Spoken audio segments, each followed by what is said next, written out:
Good afternoon, Melissa Manuel, and Module 7 questions. Um, First question was about addressing the assessments that are available. First assessment that I would use is the CAGE questionnaire.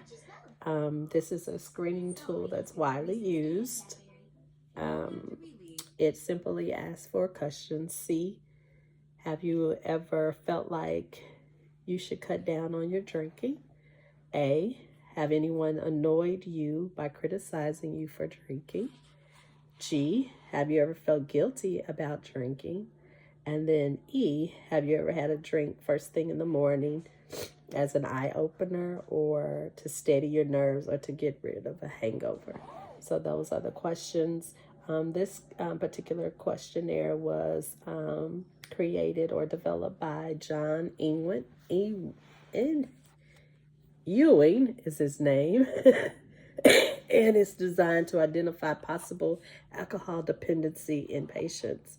Some of the pros, it's quick, short, and simple, easy to understand, and it's widely validated, and it's free. The cons, it focuses primarily on alcohol use and not very comprehensive. Another drug abuse screening test, the I guess it's DAST or DAST 10.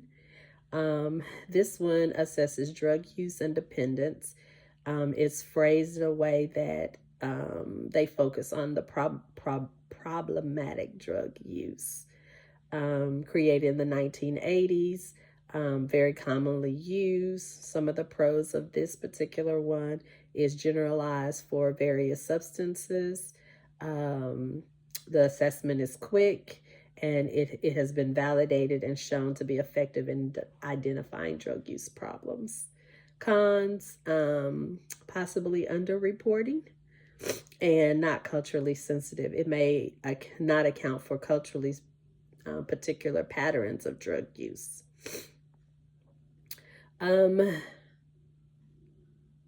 To me, it's appropriate for, or some of the reasons it's appropriate is for a person with a history of drug use, like stimulants or opiates, making it versatile, and it covers a broad spectrum of substance abuse. The additional test that I would use would be the Beck Depression Inventory. This one would talk about, or it's widely used to validate populations, can be a clear picture of depression or the severity of it. Some of the cons would be coexisting anxiety, or it may not capture coexisting anxiety symptoms. And some of the questions may be triggering for clients with trauma histories. So these are the 3 assessments that I would use. My first client, consider like he's an 18-year-old male who's a college freshman with different cultural background and experiencing adjustment issues related to leaving home. So using some of the same assessments, it could work with many clients. Understanding the individual backgrounds, the cultural context, and the particular symptoms is critical for effective assessment and treatment and planning. So tailoring those assessments to meet the client's needs are the most effective ways of handling these scenarios.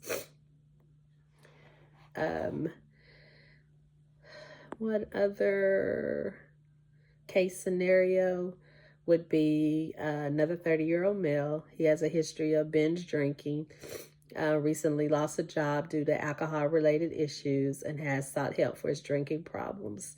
So my assessment would be the CAGE. That would be the assessment approach that I would work, because it would help with the pre-screening tool, because it's brief and directly assess the problematic drinking patterns.